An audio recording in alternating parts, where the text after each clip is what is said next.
lived a privileged life, growing up in Perth and on the Sunshine Coast of Queensland. Then, a few years ago, he and his well-to-do family moved back here to the beautiful vineyards of Stellenbosch in their homeland of South Africa. All appeared well until one night in January 2015, when Henry's mother, father and brother were brutally murdered, slaughtered by a man wielding an axe. Last month, the court decided that that man was Henry and sentenced him to life behind bars. But there's one person who's not so convinced. Daniela Jansa van Rensburg believes Henry, her boyfriend, is not a killer, but a victim.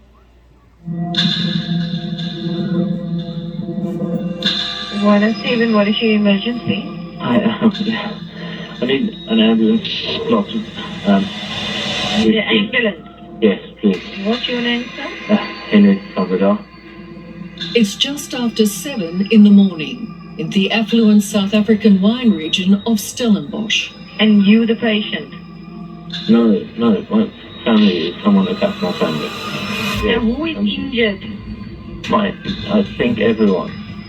Everyone in your house? Everyone, 4 people, yes.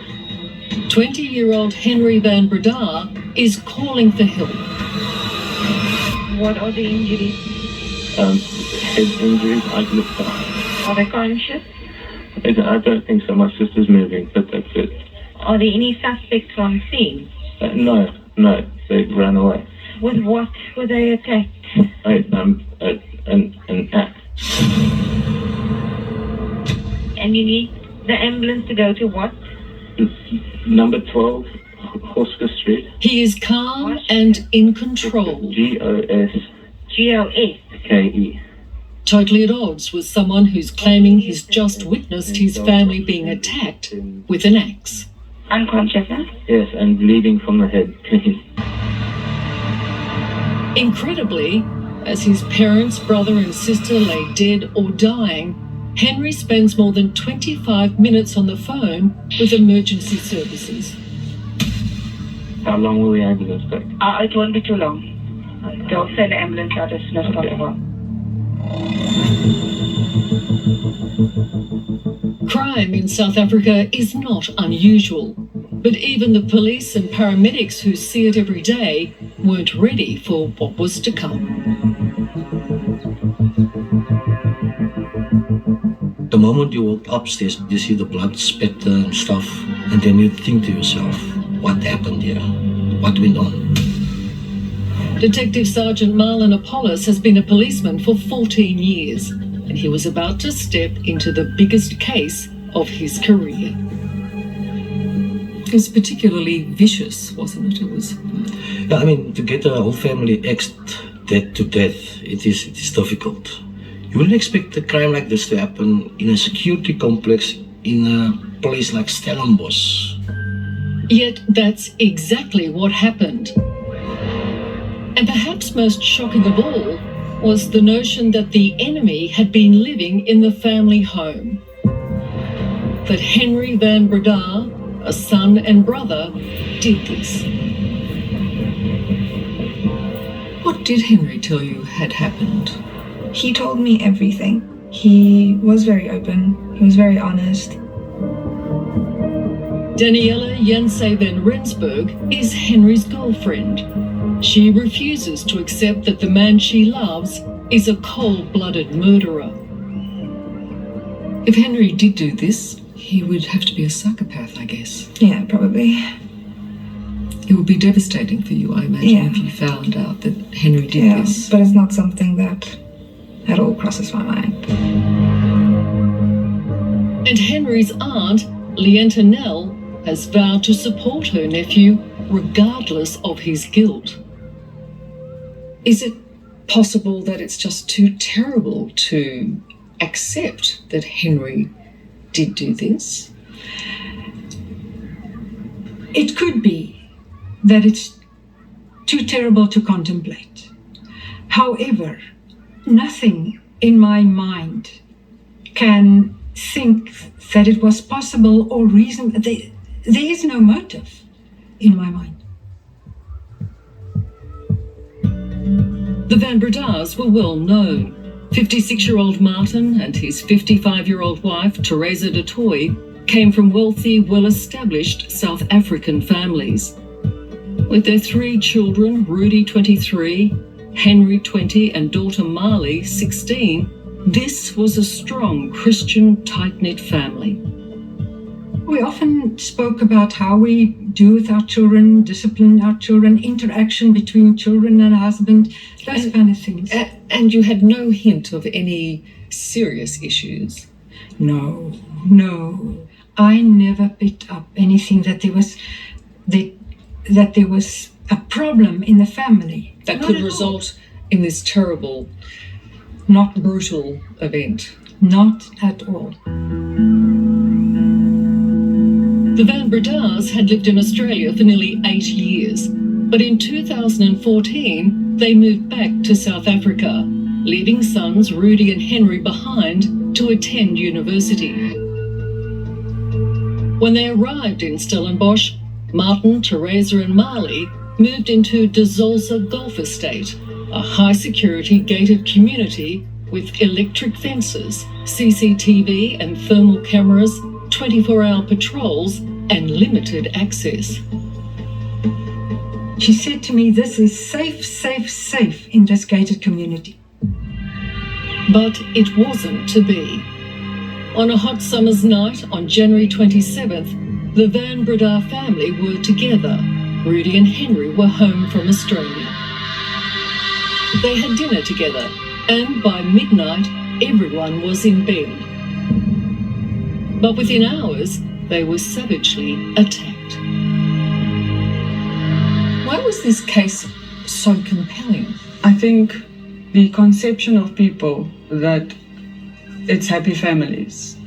Nasty things don't happen in good families or happy families. It was the job of Cape Town prosecutor Susan Galloway to test the story as told by Henry Van Bredar. Henry played an important role, either as a victim or as an accused or a suspect. He was on the scene. He lived through the whole sequence. And according to Henry, in the early hours of the morning, an intruder broke into the house. The family was asleep upstairs, except for Henry, who was in the bathroom. Henry says he saw a tall black man wearing a balaclava, gloves and dark clothes go into the bedroom he shared with Rudy, attack his brother with an axe. It does appear that Rudy was seemingly asleep, or at least in his bed. Yes, that was the evidence of the pathologist and the blood stain analyst, that he was attacked first. He was in his bed. Henry says he cried out for help, waking his father Martin, who then came into their room. The presumption is that the father then came in and tried to protect Rudy. Henry, now out of the bathroom, says he was unable to move and instead stood watching, frozen with fear. And then the mother and Marley. The daughter, sister. Yes, the sister, yeah. And they too have been attacked. Yes. With an axe. With an axe. It was only then that Henry says he struggled with the intruder, whom he claims laughed as he wielded his axe. He was a lucky man. He was a very lucky man with this axe-wielding attacker. And no axe attack for Henry. Yeah, in his version, the same attacker with the same intent using the same weapon, but the result is much different. Henry says the attacker suddenly produced a knife and stabbed him, and then fled. Bizarrely, Henry's first thought wasn't to call for help, but to instead call his then 16-year-old girlfriend, Bianca. She didn't pick up. Henry then says he passed out on the stairs. Just after 7 in the morning, Henry says he regains consciousness and calls for help. I family were attacked. Both. Okay. An axe. Was it at His sister Marley, on the brink of death, is rushed to surgery. The axe wounds she suffers are horrific and in deep contrast to Henry, who's treated for superficial cuts. What was he like? Like total calm. You would expect all that rage and stuff inside, but there was nothing. He was just calm. But when he's telling you this story, are you thinking to yourself, wow, Is it possibly true? Can it be what he's telling me? Can it be the truth? Well, to me personally, I said to myself, no, this can't be. you knew? I knew this can't be. But I can't just say to you, no, you're lying. I have to prove it. Coming up, no doubt from the police. What kind of person does do this? I would say a psychopath. But Daniela stands by her man. I felt very safe around him. You have never feared Henry. No. And the prosecution's damning evidence. The DNA, the blood spatter, that was important. For me, that was the cherry on the cake. That's next on 60 Minutes. Did you ever say to Henry, did you do this? No. You never said to him, tell me, look me in the eye, that you didn't do this, you didn't murder your family. I did not do that to him, no. The one person who refuses to believe Henry Van Breda could murder his own family is his girlfriend, 23-year-old Daniela Janse van Rensburg. She is now his biggest defender. You have never feared Henry? No. You've never felt privately, No. he might have done this? No, I felt very safe around him. Not long after the murders, Daniela met Henry at a cooking school where they were both enrolled. Do you remember the first time you met Henry? Yes, I was in an elevator at chef school. I think I asked him about Australia because he had an accent and he was always just talking about Australia. And he just told me a little bit about Australia and he was quite shy. You had no idea who Henry was? No, not at that stage, no. And how did you find out? I found out through the internet. I saw an article. And then I saw him and then I was like, oh, that really does make sense because he does not talk a lot about his family. Your first reaction was, oh? It was, I was Not, very oh my hurt. God. No, I was actually not hurt, but I felt really heartbroken for him.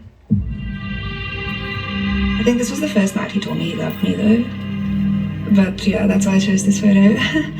Within months of Daniela falling for Henry, he was officially charged with murdering his mother, his father and brother, and the attempted murder of his sister. Daniela was unfazed, unable to reconcile the man she knows with the man Henry was alleged to be. What makes you so convinced?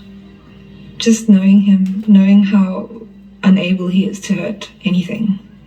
He doesn't like seeing anybody or anything in pain. He honestly, he will rather be in pain just to help someone else out. He is very selfless. Nothing made me think that it doesn't add up. His story still always made sense to me with the lack of evidence.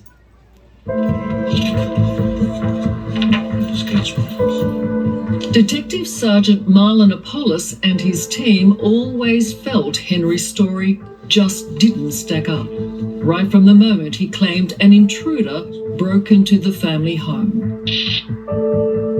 There's no breach of security, the house has not been clearly broken into, and nothing's been taken. And all the valuables are on the bottom floor. Yeah, most of the valuables were down at the bottom floor. There was watches lying around. There was Teresa's handbag was downstairs on the table. Nothing was taken.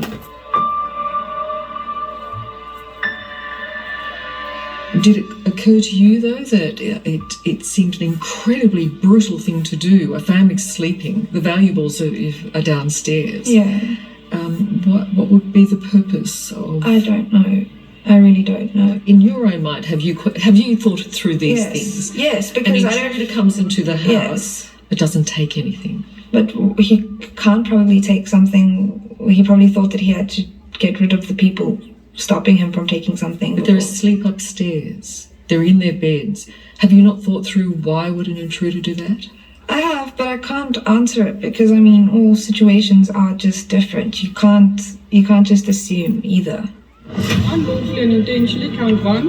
When Henry faced court in March last year, he was pitted against no-nonsense prosecutor Susan Galloway.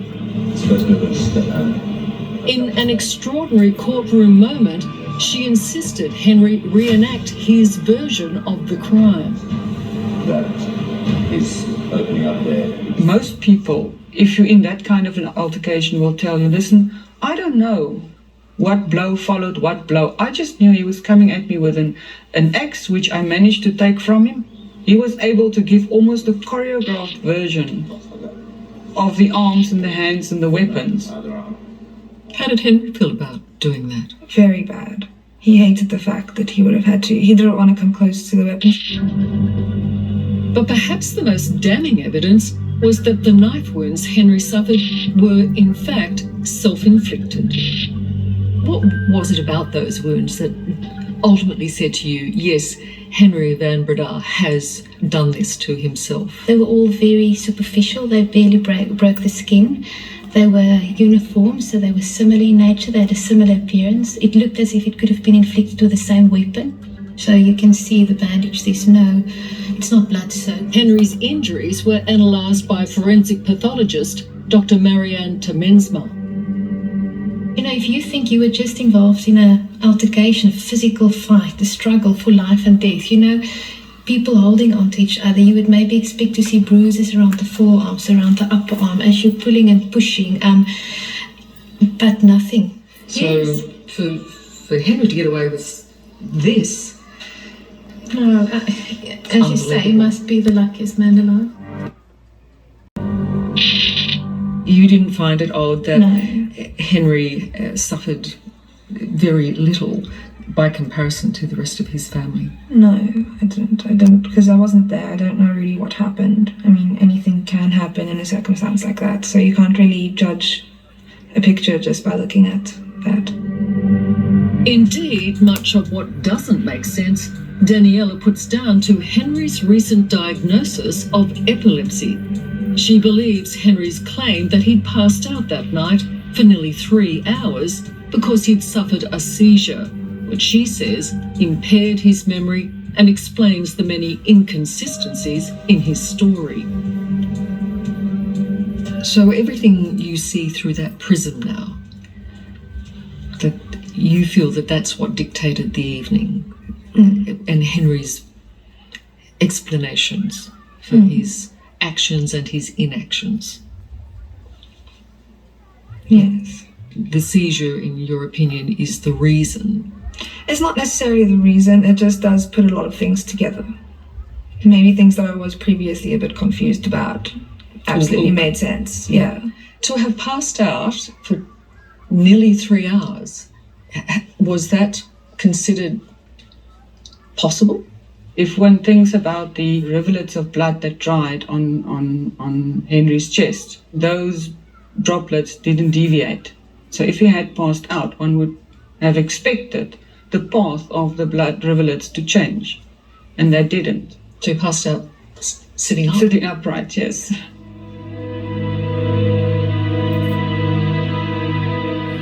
Just scared. I didn't know what to do. For the prosecution, the pieces of circumstantial evidence were beginning to paint a damning picture. Forensic analysis of blood spatter at the crime scene and on Henry's shorts and socks further exposed his story as a lie. For me, that was the cherry on the cake. His version of having stood inside the bathroom behind that door could not have possibly been, because there was no blood spatter around that door, on the door itself, but there were blood spatter on his clothes. Socks, boxers, shorts, it doesn't matter. You can't have the one and not the other. What do you think happened that night? I think there was an argument during the evening. it was probably about something that's a long-standing issue in the family. And I think in his mind, it built up to something more than it really was. It seemed to him the right decision to make, and to take out his anger on his brother. And once he started on that road, especially once the father found out what was going on, there was no way to stop. Unless he was willing to admit that I had just killed my brother. So that's why the rest of the family had to die too. I think so. Coming up, It's just plain criminality. is he cowardly? No, I think he's actually arrogant. The judge decides, It was a cold-blooded murder. but still more support for the killer. There is no motive. But I love you so, so much. And Van Breda's letters from Jonah. They are amazing to me. That's next on 60 Minutes. They faced an axe-wielding son or brother. 3.5 years after the Van Breda family was brutally attacked with an axe, Henry Van Breda stood in the court to learn his fate. The murder of Rudy van Breda, he was sentenced to life in prison. In all, Henry received 3 life sentences. You said it was like losing your sister all over again. All over again. Because it means, it was hard for me to hear that. It was hard to believe. For Henry's aunt, Lienta Nell, hearing that her sister's son was the murderer was shattering. Did you ever ask Henry if he did it? No. Should you?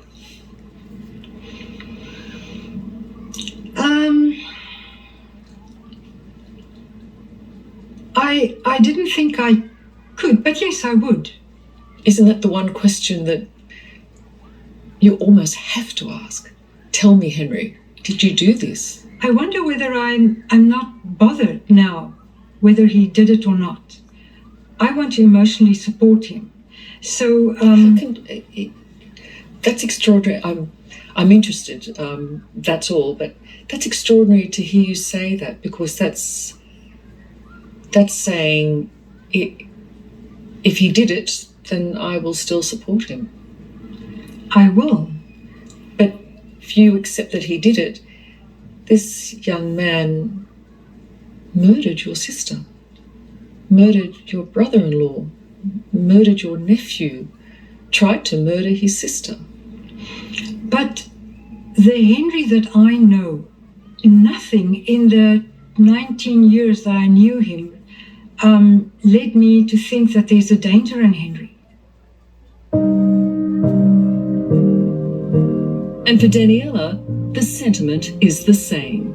She's only ever known Henry as a loving partner.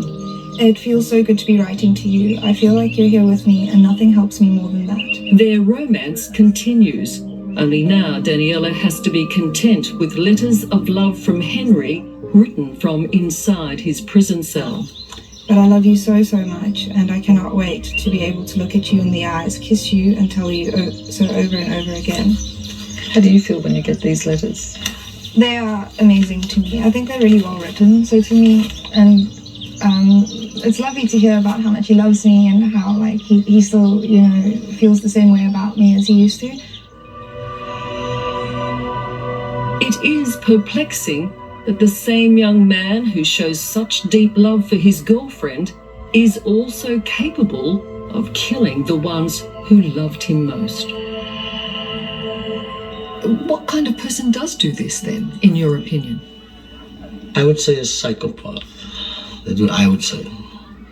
Because no normal human would do that to his own family. One would like to think that there is something wrong with a person who does something like this, but unfortunately you just get people who, it's just plain criminality. We want to know that there's something wrong, because otherwise the the possibility is there that each one of us are capable of something like this. And you don't want to believe that of yourself or the people you know and trust. It is extraordinary, isn't it? It can be that because of his youth, he didn't really think through the consequences of his actions. Not that he didn't accept it, but you're at that moment and you think, but this is, I'm so angry now, this is the only solution. Does that mean it's possible he's remorseful now? If he is remorseful, he would have come forward and said, listen, I'm sorry, I did that. I'm sorry for the pain and the loss for the rest of my family. But he doesn't do that even. Is he cowardly? No, I think he's actually arrogant. Perhaps the only person who could tell us who Henry Van Breda is his sister Marley. But after suffering several axe wounds to the head, she has no memory of that night. Does she accept the verdict? You know, if there is a hidden silver lining about her trauma, then it is that she doesn't linger on. If she accepts the verdict, though, she accepts that Henry did do this. I will not go there because I don't think, definitely we, in talking with her, we don't discuss it.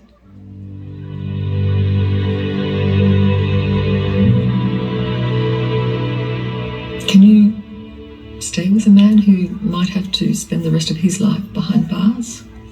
Speaking for myself right now, I do say yes, but I don't know. It's hard to say that I will be able to forever, but yes, I do think so.